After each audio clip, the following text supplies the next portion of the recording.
copy what is working and we want to innovate. We can't. So for me, what I'll tell Kenyans, we can actually do those manufacturing industrialization by just picking people who have interest already. Do you know somebody can counter by look-up TV? So we should not be able to arrest that guy. Tell them, okay, what do you need so that we can incentivize you, isn't it, to build up your test station? Some people came, when I was growing up, there's people used to have what called Sony, then some say Sonytech. So when you're buying, you think that this is Sony, but actually it's not Sonytech. Or say Sonia. So for you, you think you're buying Sony, but it's only by Sonia. Instead of arresting that person, why don't you ask them, can we give you some kind of training, capacity building, or we give you some resources to build a Kenyan radio? Yes. Instead of arresting this one. These young men you see here, do you know what I like? I meet these young people. Let me tell you, Simba, the solution to this country is not in the old generation, it's in young people. And that's why Solomonic economic model is about knowledge economy. These young people, what they do, in fact, if you'll go to TikTok and find how some of them come with innovative ways to improve TikTok, like someone can tell you, Simba, how can you improve your TikTok viewership?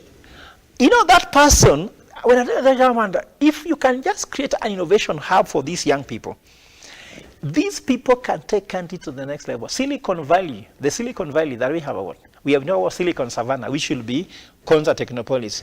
Instead of bringing these young people to Konza Technopolis and give them places where you can give them fiber optic, give them infrastructure to innovate the next Kenya, we are putting all people who are stealing, like now we are seeing the front of page here where people stole money. I'm telling you, as a young person, and Simba, you are young like me, isn't it? The most important thing we need here is that youth should not say they're leaders of tomorrow. Another thing we are missing, youth are 75% of the population, isn't it? How many of them are in Bomas? They are being represented. But who will listen to them? You know, there's one thing to represent youths, but there's one thing to listen to the youthful voice. I sit in board meetings. There's a time I was training a board meeting whereby the average age of the board is 69.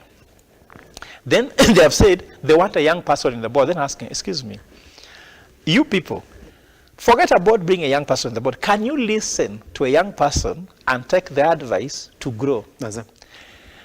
You want a woman in the board. Can you listen? The issue is not having a woman in the board because they can be able to bring you tea or coffee. What I see in the board is whereby the youth will be told, now we are finished, can you say something? We are finished. So whatever you're saying, even there's no being recorded. Then they tell the woman alone says, can you check whether tea is ready? Or can you pray? So women are to pray in the board, youth are to pray, or for them are to comment, or just say, yeah, I've listened to it, it's very nice. What I'm trying to say is that before we see young people as a solution to this country, yes, we are seeing them as a problem. Simba, there's a book I read, and I told one of the authors of this book, I told them, I'll never read this book, because he wrote on front of the page is, youth, a sitting time bomb. They see young people as a time bomb.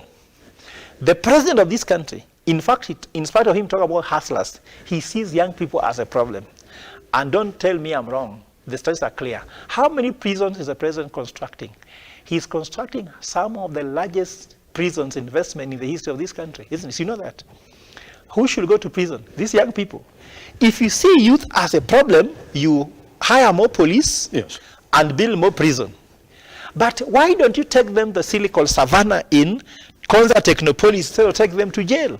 So what I'm trying to tell you here is that the way you define a problem determines how you look at it. So if Simba is a problem, what should I do? When you see a problem, you carry a gun next to the problem, isn't it? So I'm trying to say, for me, the big issue should be discussing about the economy. Yes. And everything else being discussed in Bomas, for me, they are not really sensible. Because when there's no money in the country, people fight. If there's a lot of money in this country,